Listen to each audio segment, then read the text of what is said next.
Hi, it's Dr. Gary Coleman here from Coleman Chiropractic in Point Cook. I was just sitting in my car the other day readjusting my seat after my wife had had a drive of the car, and it just suddenly struck me how important the sitting position is in your motor vehicle. In chiropractic, of course, we deal with spinal problems all the time, and I often talk to people about the need to try and reduce stress on your spine with everyday activities. And one particular activity that does come to mind, and we all do at least sometime most days, is drive a car. So it's so very important to have that driving position just right, so that you are minimising the stress on your spine, but also you're giving yourself the maximum control over this 1 to 2 tonne missile that you might be aiming down the road. So if this is something that you'd like to know a little bit more about, hang about and we'll discuss this in a bit more detail in just a moment.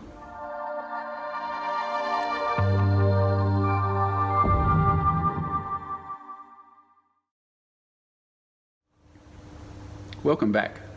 Before we get started, I'm just going to make a couple of assumptions. The first one is that you have a car that suits you. Now, by that I mean that you're not a 200 centimetre, 120 kilogram person trying to shoehorn themselves into a Mini. That you do have a car that basically suits you. That if you're driving over a long distance, that you're going to be wise enough to make regular stops to get out and move around, stretch, have a short walk or whatever it might be. And thirdly, that when you're driving, you remove bulky coats and jackets that are going to compromise your sitting position and also your seatbelt position. Now, these are points that are very important because they're going to affect not only your comfort but also your ability to control the car and maintain concentration when you're driving. Now, the first thing you want to do when setting up your driving position is to make sure you've got the right angle between the base of your seat and the back of your seat. You want to have that set at an angle of around about 100 to 110 degrees. If the seat's sitting up too far, it's going to become quite uncomfortable very quickly, and you certainly don't want your seat laying back too far either.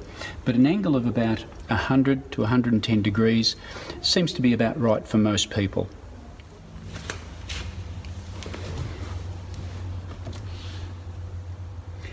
Now, when positioning yourself in the seat, you want to make sure that you get your bottom well back into the back of the seat. So sit yourself back into it as far as you can.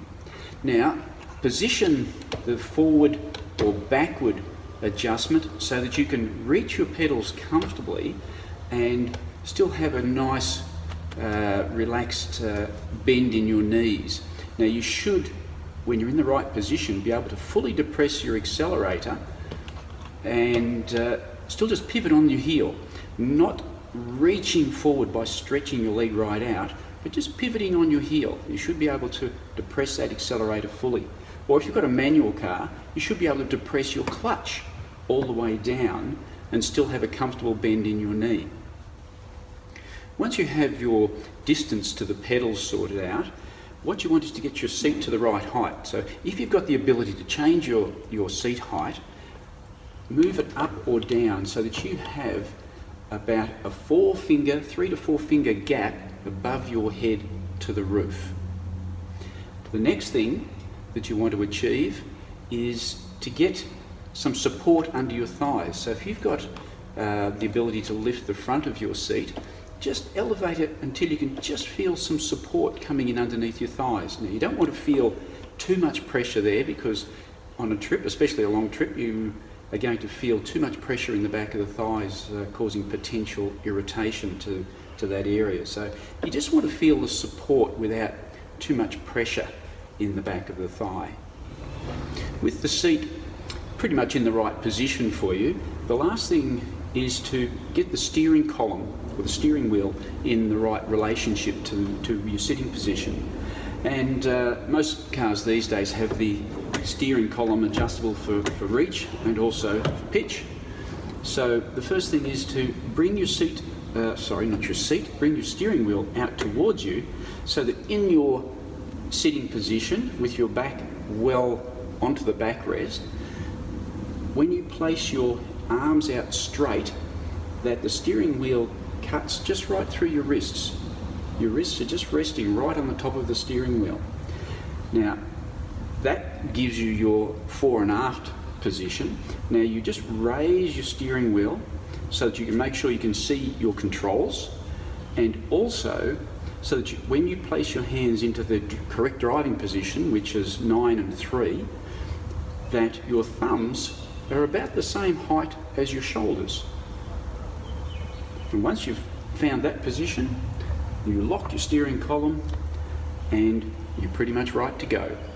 All you need to do now is just make sure you set your mirrors, they're in the right positions, and of course before you head off driving, get all of your technology all set, your navigation set, your radio set, so you don't have to be sitting there trying to drive and fiddle with all of those things at the same time. Hopefully this bit of information helps you to get yourself into a comfortable seating position in your car, but also into a safe position in your car where you've got maximum control and good visibility and comfort.